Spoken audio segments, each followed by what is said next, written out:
E aí pessoal, como vocês estão? Espero que estejam bem. Bom, o que vocês acharam dos nossos últimos vídeos? Da Copa de 30, 34 e 38? Espero que tenham gostado. Bom, hoje nós chegamos à nossa quarta Copa do Mundo da história, que aconteceu no ano de 1950. Mas tá, você está achando um pouquinho estranho, tá? 38, 50, o que aconteceu com as outras Copas? Bom, é o seguinte pessoal, nós tivemos 12 anos sem Copa do Mundo. Pois é, imagina uma coisa dessa, 12 anos sem Copa. O que aconteceu? Bom, a Copa aconteceu normalmente em 30, 34 e 38, só que aí na edição de 1942 aconteceu um fato que mudou a história não só da Copa do Mundo, mas do mundo inteiro. A Segunda Guerra Mundial, que começou um ano depois, em 1939, e durou até 1945. Então, com isso, a edição de 1942 foi cancelada, pois é, não teve Copa do Mundo. Então tá, aí 4 anos depois, em 46, a guerra acabou em 45, então pode ter Copa em 46, certo? Não. A Europa estava totalmente destruída e praticamente o mundo inteiro estava destruído por causa da guerra. Ou seja, ninguém pensava muito em Copa do Mundo em 46. Então tá. Só que aí 4 anos se passaram e a FIFA falou que podia ter Copa do Mundo de novo em 1950. Então tá. Mas qual seria o país para sediar essa Copa? Não daria para ser na Europa porque o continente estava todo destruído por causa da guerra. Então a solução foi trazer a Copa de volta para a América do Sul 20 anos depois. E o país escolhido foi ninguém mais, ninguém menos que o nosso querido Brasil. Pois é, o Brasil foi escolhido para sediar essa Copa. Então tá. E aí, com o Brasil sendo escolhido, alguns estádios foram escolhidos. Nós tínhamos lá em Curitiba a Vila Capanema, em Belo Horizonte a gente tinha o Estádio Independência, no Recife a gente tinha a Ilha do Retiro, nós tínhamos também em Porto Alegre o Estádio dos Eucaliptos, e aqui em São Paulo a gente tinha o Pacaembu. Vocês devem ter notado que está um pouco diferente o nosso cenário, porque a gente veio gravar aqui no Pacaembu, onde aconteceu a Copa de 50, e o principal estádio da Copa de 50 era lá no Rio de Janeiro, que foi o palco da final, que foi o Maracanã. Então tá, com os estádios definidos, faltavam apenas os participantes dessa Copa. Pois é, e assim como em 34 e 38, nós teríamos 16 participantes. Então tá, as eliminatórias aconteceram normalmente, só que nós tínhamos 3 países que estavam impedidos de disputar as eliminatórias. Alemanha, Itália e Japão, porque eram os países do eixo da Segunda Guerra que foram punidos pela FIFA e não puderam disputar a Copa. A Alemanha e Japão só aceitaram, só que a Itália conseguiu mexer os seus pauzinhos e veio para o Brasil defender o seu título. Então tá, e aí as eliminatórias aconteceram normalmente e 16 países se classificaram para a Copa, só que 3 deles desistiram. Pois é, Turquia, Escócia e Índia tinham se classificado para a Copa, só que os 3 desistiram de disputar a Copa do Mundo. Só que ninguém sabe muito bem os motivos dessa desistência. O fato é que, com 13 países, a Copa pôde acontecer aqui no Brasil. E os participantes dessa Copa eram Brasil, tínhamos também a Iugoslávia, Suíça, México, Espanha, Inglaterra, Estados Unidos, Chile, Suécia, Itália, Paraguai, Bolívia e Uruguai. Então tá, com os 13 participantes definidos, a Copa pôde acontecer. Aí a bola rolou na fase de grupos, foram divididos 4 grupos. O primeiro grupo tinha 4 participantes, o segundo também tinha 4, o terceiro tinha 3 e o último grupo tinha 2. Pois é, era meio esquisita a divisão desses grupos. Então tá, e aí a bola rolou na fase de grupos e a fase de grupos terminou da seguinte forma. No grupo A o Brasil ficou em primeiro. Em segundo lugar ficou a Iugoslávia, a Suíça ficou em terceiro e o México ficou em quarto lugar. No grupo B, a Espanha passou em primeiro, Inglaterra em segundo, Chile em terceiro e Estados Unidos em quarto. No grupo C, que tinha só 3, a Suécia passou em primeiro. Em segundo lugar ficou a Itália, pois é, a campeã do mundo caiu na primeira fase. E em último lugar ficou o Paraguai, pois é. Então tá, e no grupo que tinha apenas 2, o Uruguai ficou em primeiro e a Bolívia ficou em segundo. Então tá. E aí, nessa Copa, apenas os primeiros colocados de cada grupo se classificavam.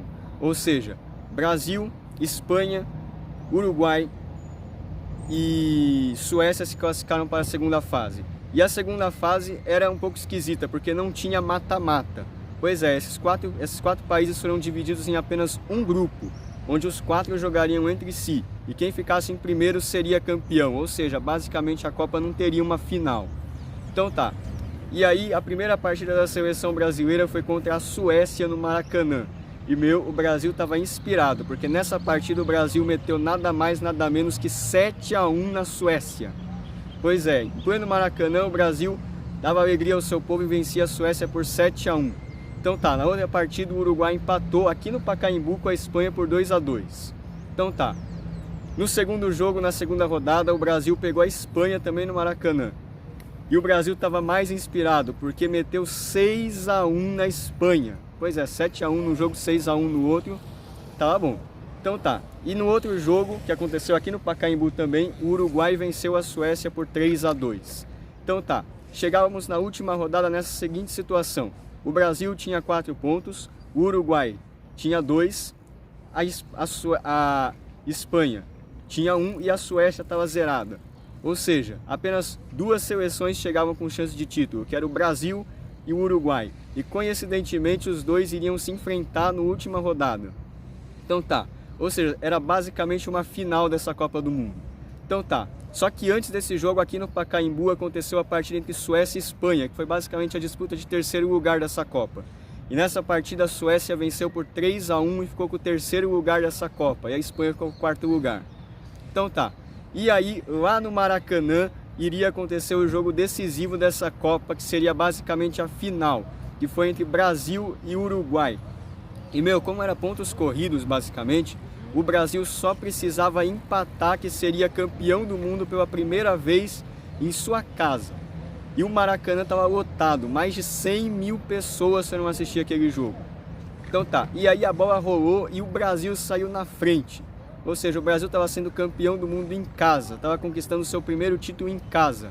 Melhor final impossível. Só que aí o Uruguai foi lá no segundo tempo e empatou o jogo. Mas calma, o empate ainda dava o título para o Brasil. Todo mundo estava esperançoso que a primeira estrela viria na camisa. Só que aí, no segundo tempo, a bola foi cruzada na área e o Uruguai virou o jogo para 2-1. Pois é, agora já era. E não dava tempo de fazer mais nada. O Brasil perdeu de 2-1 para o Uruguai. Esse que foi considerado um dos jogos mais tristes da história da seleção brasileira. Porque jogando em casa, no Maracanã, com mais de 100 mil pessoas, o Brasil perdia o título. Era basicamente perder uma final, quase. Então tá, mas mesmo assim, quem fez a festa foi o Uruguai, que se tornou campeão da Copa do Mundo de 1950. Para o Brasil, esse jogo ficou conhecido como Maracanaço, um dos jogos mais tristes da história da seleção brasileira, que perdeu a chance de ser campeão jogando no Brasil. Então tá. Enquanto o Uruguai fazia essa festa do segundo título conquistado, como é que foi a participação da seleção brasileira na Copa? Bom, foi o seguinte, a estreia do Brasil foi lá no Pacaembu, quer dizer, no Maracanã, contra o México, e a gente meteu 4-0 nos caras. Pois é, estreamos bem. O segundo jogo foi aqui no Pacaembu, onde o Brasil jogou contra a Suíça, e foi um jogo disputado, que terminou 2-2. Pois é. E no terceiro jogo o Brasil foi lá para o Maracanã de novo e foi jogar contra a Iugoslávia. E venceu por 2-0. Se classificou em primeiro lugar do grupo, tranquilo. E aí fomos para a segunda fase, para o quadrangular final, onde pegamos a Suécia no primeiro jogo lá no Maracanã. E a gente venceu por 7-1. Pois é, Copa no Brasil tem que ter 7-1. Então tá. No segundo jogo a gente pegou a Espanha, lá no Maracanã também. E vencemos por 6-1. Um jogo 7-1, outro 6-1, tá uma beleza. Então tá, e aí no jogo decisivo, onde o Brasil só precisava empatar para ser campeão, a gente pegou o Uruguai lá no Maracanã e o Brasil perdeu por 2-1 e ficou em segundo lugar. Pois é, meu, e essa derrota foi tão triste para a seleção brasileira que o goleiro Barbosa morreu de tristeza, porque muita gente caiu em cima dele, porque muita gente considerou ele o culpado dessa derrota para o Uruguai. Então tá. E uma curiosidade engraçada dessa Copa foi a estreia da Inglaterra. Pois é, como vocês devem saber, a Inglaterra foi a inventora do futebol. Só que até então eles nunca tinham jogado uma Copa do Mundo. A estreia deles foi aqui no Brasil. Então tá. E aí eles caíram num grupo com Espanha, Chile e Estados Unidos. É um grupo um pouquinho difícil, só que dá pra passar. Só que aí a Inglaterra foi lá e tremeu com eles. Empatou um jogo e perdeu outro. Pois é. E aí eles terminaram em segundo lugar do grupo, atrás apenas da Espanha, que se classificou. Ou seja, na sua estreia, os inventores do futebol ficaram em último lugar. E, meu, hoje em dia, o Pacaembu, que é esse estádio que eu tô aqui gravando, ele tá desativado. Pois é, desde 2020 nunca mais teve jogo aqui. Mas é incrível saber que há 70 anos atrás aconteceu uma Copa do Mundo aqui e hoje nem está tendo mais jogo aqui. É um pouco triste, mas também é histórico esse estádio aqui que está aqui atrás de mim, onde aconteceu a Copa do Mundo de 1950. Bom, pessoal, muito obrigado, espero que vocês tenham gostado. Se inscrevam no canal, ativem o sininho para notificação, dê o seu like. No próximo vídeo eu faço sobre a Copa do Mundo de 1954 que aconteceu na Suíça. Muito obrigado e até a próxima, pessoal.